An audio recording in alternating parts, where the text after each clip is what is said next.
Hey everyone, we're playing Pal World. Today I want to be Xenolord Ultra. We're going to be doing this under normal settings. Normal damage, 15 pals, normal settings. Here we go. Now, normally I would explain it and then do the fight. Today we're just going to do the fight and then I'll explain how I did it after. So, let's go ahead and get right into the fight. I think I have everything I need. Everything is boosted up. I've even got the plate inside just waiting for me to click. Alright, let's talk about the fight. So, here are the things that you'll need. First, a good Frost Stallion, preferably with souls where you've increased its HP and defense. And also, you're going to want Vanguard on the Frost Stallion just to give you that extra damage.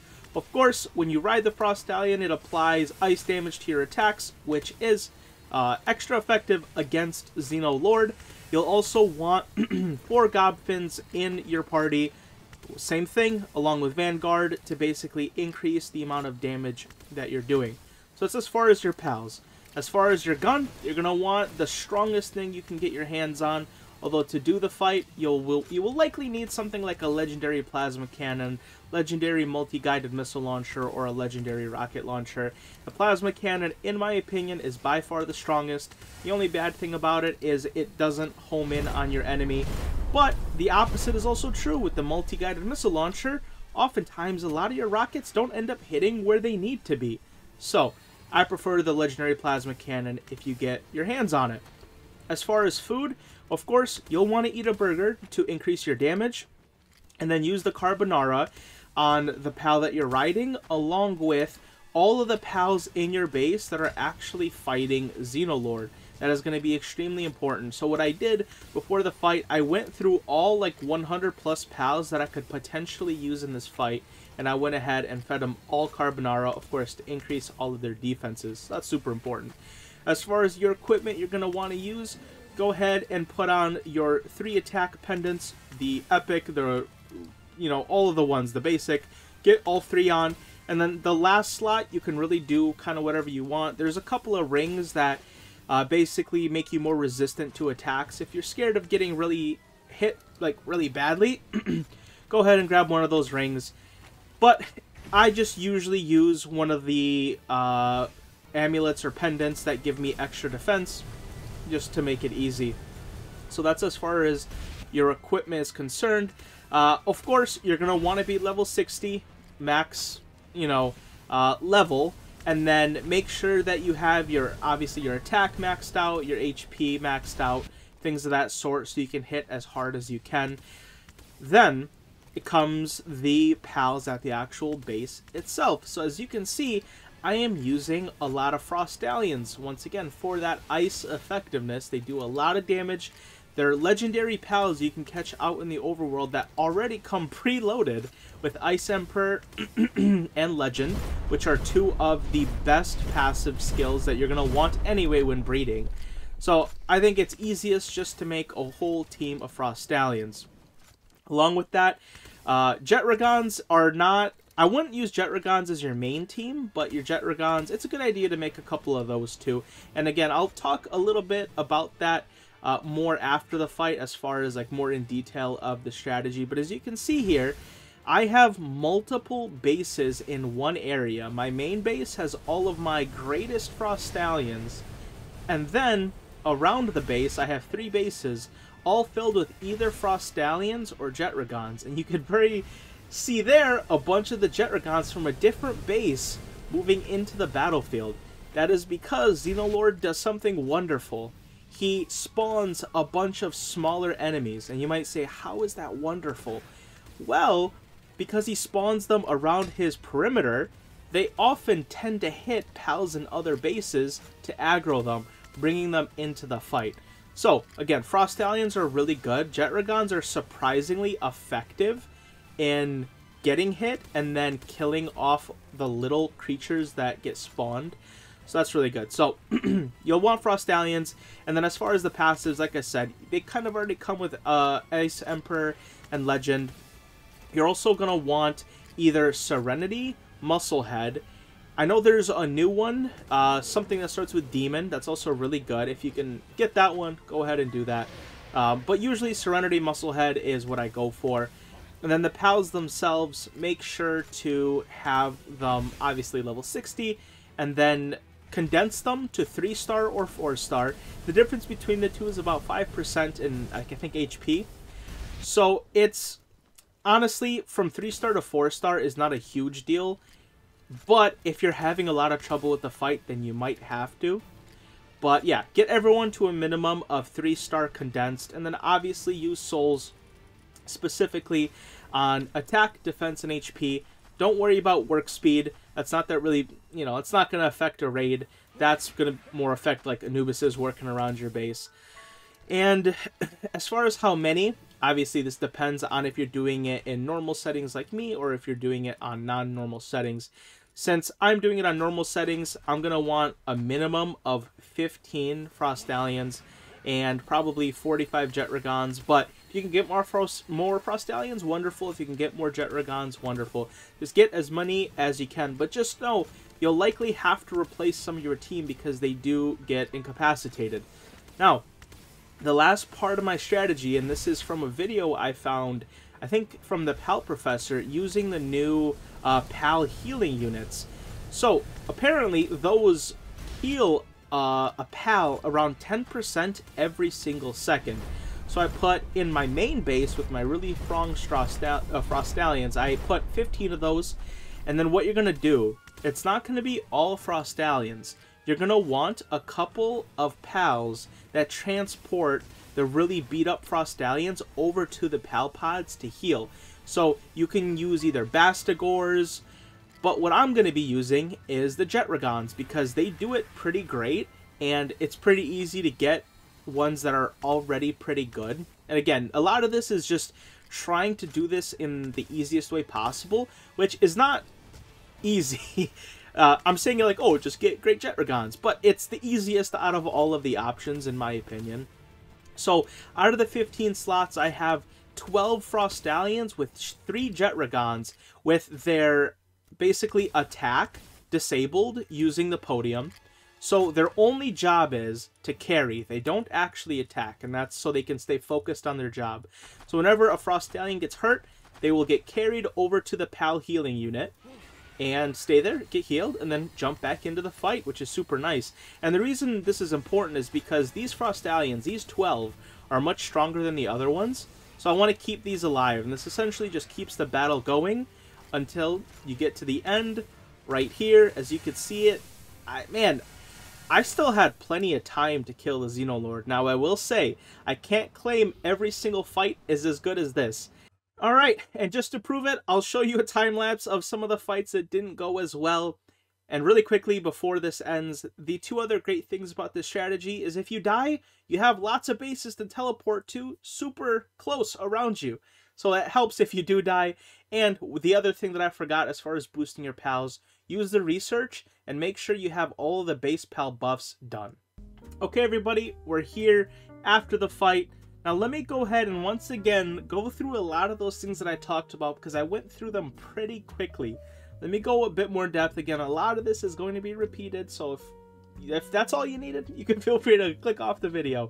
But let's go through a couple more things. Where am I located? Right here. There's this little sand area that is very flat that allows you to get multiple bases, and I ended up getting 4. Now, if you can find a better place to get you even more bases, the strategy becomes even more easy. So you could probably do it around in this area somewhere, but to be honest, 3 bases was more than enough for me, and you actually have to get the pals aggroed. So having too many bases is not going to make the strategy any better if you don't actually utilize the pals that are aggroed. So anyway, this is where I'm currently at. Let me go ahead and fly up in the air for you. This is how I have my bases laid out. So this is the main base, and like I mentioned, so what you're going to want to do is to get at least 12 Frostallions and 3 Jetragons, basically as buffed as you can. So with these Frostallions, once again, you'll want Legend, Musclehead, Ice Emperor, Serenity. You're going to want them to at least get 3-star condensed, and then, of course, using souls. That was a bad example because that one was 0, but you want to get at least plus 60. Again, that's attack, defense, and HP. That's going to be your minimum. And then as far as your Jet Regons, just try to get them as best you can, because these are not going to be attacking, these are going to be carrying. So you're going to want to max out defense and HP, and then make it max leveled. Things like Legend, Divine Dragon, Musclehead, Serenity, they're really good for attacking. Now, you could get better passives specifically for defense, and I would do that if I were you, but I was lazy and didn't want to. But focus these Jet Regons on defense if you're going to be using them for this strategy. So again, you'll want 3 of these, 12 of these. If you're feeling confident, you can get 13 Frost Stallions and only 12 Jet Regons. But just so you know, if both Jet Regons die, you'll have to replace the Jet Regons, because this relies on the Jet Regon. If one of them dies, the other one will carry it to one of the healing stations. If both die, nothing gets carried anymore. So that's why I have 3 usually, because if 2 die, there's at least 1 more to do it. And even then, you still might have to replace them if all 3 die on accident.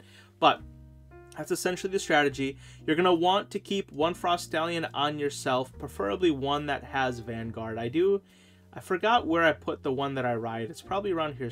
Yeah, Ride Frost right here. So this one has Vanguard instead of Serenity, just to give you that extra buff. And then, of course, your God Pins, you're going to want 4-starred. 100% you're going to want them 4-starred. Things like Vanguard, that's the most important. You can have some other things on it, but Vanguard is the one that you'll need. These aren't going to be fighting, so there's no worry of these actually dying. So Vanguard is really all that you need on there. And then go ahead and keep... Do I even have them? So you're going to want to feed a burger to yourself and then carbonara for the rest of these guys. And there is a raid happening, so let's go ahead and take care of that raid before it becomes a major... Did it spawn in the middle of my other base? Okay, well, these guys are going to get absolutely chewed through. That I did. But yeah, what you'll also want, again, with that whole 13 and 3 is... Let me see if I can actually find them, because I've been saying like 7 different names for it, because I'm too lazy to figure out. Yeah, the Pal Pod. So yeah, the Jet Regons will carry the Frost Stallions to these Pal Pods, heal them, which is great. And then there's, again, a lot of things I mentioned during the video. There's a lot of buffs, things like these attack pendants, defense pendants. Make sure you have the best armor you possibly can. Max out your attack, defense, and health if you're scared of getting hit. Make sure to have a great gun. But then here is the biggest part about this strategy, and that is these 3 bases. And like I mentioned, with Xenolord, it loves spawning the little creatures, and oftentimes they'll land here. And they'll land here, and they'll land here. And what your job is to aggro these pals to those, or to Xenolord himself. As you can see, I built beds on the corners, so they are essentially as close to the battle as possible. And of course, now there's a supply drop. So yeah, make sure they have beds so they're super, super close to the actual battle themselves. And then what you'll want to do when those little pals spawn in, just go ahead and jump into the middle of your flock, and inevitably, someone will attack you.